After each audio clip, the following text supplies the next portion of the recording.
Fala, meus queridos, fala, meus futuros universitários, a galerinha aí que vai arrebentar nesse Enem. Vai arrebentar, sabe por quê? Porque você tá aqui com a gente no MT Enem, tá bom? Ei, manda aquele abraço lá no Facebook, depois se você estiver lá cursando seu curso de medicina, tá? Não finge que não conhece mais a gente não, tá bom? Não seja igual essas pessoas aí que abusam da gente e depois esquece da gente. Faz isso pra nós. Ó, primeira aula nossa a gente teve uma introdução aí da geografia do Brasil, algo bem básico. A gente teve a noção de algumas características do Brasil, como um pouco aí da questão do tamanho do Brasil, questão do relevo, enfim. Agora, pessoal, a gente vai entrar para nossa aula mais já voltado para o conteúdo apostilado aí de vocês. Vamos entender um pouco sobre a formação territorial do Brasil. Ei, professor, formação territorial. Ó na tela, tá vendo esse mapa do Brasil? Pois é, hoje nós vamos entender como que o Brasil foi parar para ter um mapa dessa forma, os contornos do Brasil, quais são as razões, tá ok? É isso que a gente vai entender agora. Pessoal, uma coisa que você tem que estar bem afinadinha aí sobre a formação territorial do Brasil. Quando a gente fala território, eu estou falando desse contorno do Brasil, essa linha que mostra onde começa, onde acaba o Brasil. Isso é território. É um espaço delimitado com um agente de poder, tá? O agente de poder, quem reivindica o espaço somos nós, brasileiros, né? Elegemos nossos representantes. E os limites estão bem definidos. Hoje o Brasil não tem litígio, não tem ninguém disputando nenhum pedacinho do Brasil. Falar, cara, é meu, me devolve aí esse pedaço. Não, hoje não tem. Então hoje o Brasil, as suas fronteiras, seus limites estão bem definidinhos, ok? Porém, turminha, o que você tem que entender? Quando a gente fala desse território, existe uma razão para o território estar dessa forma. E sabe qual que é a razão? É a ocupação do Brasil, tá? Como que o Brasil foi sendo ocupado. Aí a gente faz um recorte. Ô professor, ocupado como? Ocupado pelos indígenas, por exemplo, que foram os primeiros habitantes, aqueles que realmente tinham a posse da terra? Não, aí a gente já começa a contar a história recortando a partir do processo de colonização, tá bom? Não foi de descoberta, não, foi de colonização, tá ok? É um nome bonitinho que inventaram para os portugueses chegarem e fazer o que fizeram aqui com a gente. Turma, vamos lá. Como que foi essa ocupação partindo aí da coroa portuguesa? Primeiro, que a gente vai ter ali um tratado, tá? Um tratado que é o Tratado de Tordesilhas. A gente precisa entender desde o Tratado de Tordesilhas, um tratado assinado em 1494, tá? Quando você tem os espanhóis já conseguiram entender que havia um outro continente depois do Oceano Atlântico, que existia a América, né? Enfim, e os portugueses, como eram uma outra potência do período, eles não queriam ficar por trás dessa questão de novas terras. E nisso foi tentado um acordo um pouquinho antes, que falava bem assim, seus portugueses, vocês só vão ficar a 100 léguas ali de Cabo Verde, né? Que é uma ilha que fica ali no Oceano Atlântico, ali na costa africana. Só que os portugueses não aceitaram essa demarcação. Olhe para o mapa, olha para esse mapa. Pessoal, esse mapa que vocês estão olhando era como foi delimitado o território do Brasil a partir da demarcação do Tratado de Tordesilhas.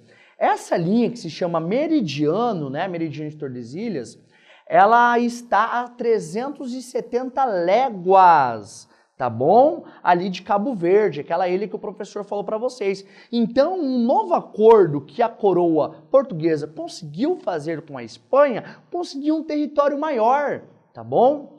Porém, turminha, o que a história conta é que os portugueses ainda não tinham a noção do que estaria aí pela frente. Enfim, mas a primeiro momento, quando os portugueses chegam no Brasil em 1500, o que eles possuíam de território era esse pedaço. E aquele momento econômico, o que os caras queriam? Os caras queriam ouro, os caras queriam comprar, pegar produtos diferentes, né? A gente vai chamar isso de especiarias, e revender no mercado europeu, que era o principal mercado consumidor. Era assim que eles faziam na Índia. E por isso que esse período a gente vai chamar de mercantilismo. A relação de mercado, ela é muito implícita nessa situação. E para você avançar com o mercantilismo, precisou das grandes navegações. Essa lógica de você explorar novas áreas. Por mais que mesmo sem saber se de fato existiam novas áreas ali pós a água. Enfim, então, no primeiro momento, esse era o território do Brasil. Ô professor, como que os portugueses começaram a ocupar o território do Brasil desde esse momento aí, em 1500? A primeiro momento, os portugueses que vieram atrás do ouro e não acharam ouro, mas acharam uma parada muito legal, que é o pau-brasil, tá? Uma madeira ali da Mata Atlântica, ó, uma espécie vegetal da Mata Atlântica, que vai ter uma coloração mais avermelhada. Cara, o pau-brasil é uma coisa muito bonita, né? O nome já é bonito. Uma coloração mais avermelhada, usado inclusive para pigmentar, para tingir. E ali os primeiros, as primeiras décadas dessa exploração portuguesa foi envolvendo a exploração do pau-brasil. Então a gente vai ter ali a exploração da floresta atlântica, tá? Floresta atlântica é essa que fica ali nas margens do Oceano Atlântico, que vai desde a região nordeste, atracando na região sudeste. Então ela corta o Brasil, um pedaço do Brasil litorâneo de norte a sul, tá? Não de norte a sul região, mas assim no sentido norte a sul. Pessoal, só que uma hora a espécie ela vai diminuindo, vai chegando no esgotamento e a coroa portuguesa ela não queria perder a influência do território.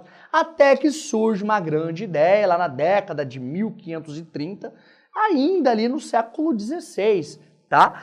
Que os portugueses inventaram de testar a cana-de-açúcar aqui no Brasil. O que aconteceu? O primeiro cara que foi fazer, ele ficou com o nariz até sangrando. Por quê? Porque ele pegou, fez um buraquinho, colocou o talo da cana, enterrou, e o solo era tão fértil que cresceu de uma vez para outra e bateu no nariz dele e ficou sangrando. Meio infame, né, professor, essa piada, né? Mas enfim, para você entender que o solo, principalmente ali do Nordeste, o conhecido solo de Massapê, era um solo interessante e se adaptava muito bem com essa espécie de cana-de-açúcar. E que naquele momento, turma, no século XVI, era algo que dava muito dinheiro. Muito dinheiro. Era chamado de ouro branco a cana-de-açúcar, tá? Dava tanto dinheiro, que a coroa portuguesa ficou muito bem, ganhou grana, né? Você tinha somente ali a Índia que produzia aquela espécie, a cana-de-açúcar, e porque a cana-de-açúcar ela se adapta muito bem em uma localidade tropical, que você sabe que o Brasil que a gente viu na primeira aula, mas a Europa não é tropical, então era um produto que a Europa não conseguia produzir lá, né, em seu solo, e conseguiu produzir no Brasil, então era uma nova área de produção da cana-de-açúcar. E por isso que isso foi vantajoso. E por isso que aí a gente entra no primeiro grande ciclo econômico do Brasil, na região Nordeste, pessoal. Nordeste. Ô professor, mas era só isso que acontecia de economia? Quando a gente fala de ocupação, pessoal, a gente fala necessariamente, tá, de economia. A economia é a grande atração para a ocupação dos espaços, beleza? Então o que a gente tem que gravar? Que nesse primeiro momento do Brasil, você tem a região Nordeste como uma região preponderante economicamente, ok? Com a cana-de-açúcar. Mas preste muita atenção, não era só cana-de-açúcar que acontecia enquanto atividade econômica nesse Nordeste. Haviam também atividades secundárias, como quem? Como a pecuária, os bovinos, tá? Ei, preste atenção neles. Sabe por quê? Porque o boi, turminha, é um ser vivo. E ele era criado, até hoje é criado no Brasil, de forma extensiva, solto no campo. Quer dizer que pode ser que o boi não respeite aquela linha do meridiano de Tordesilhas. Sabe por quê? Se você for falar para ele, ô boi, ei, não ultrapassa aquela linha, sabe o que ele vai te responder? Mu, e vai ultrapassar, ok? Se liga no boi. Na próxima aula, a gente vai voltar já falando um pouco mais do século XVII e como continuou se dando essa ocupação do território brasileiro. Beleza? Galera, um abraço, fica aí com a gente.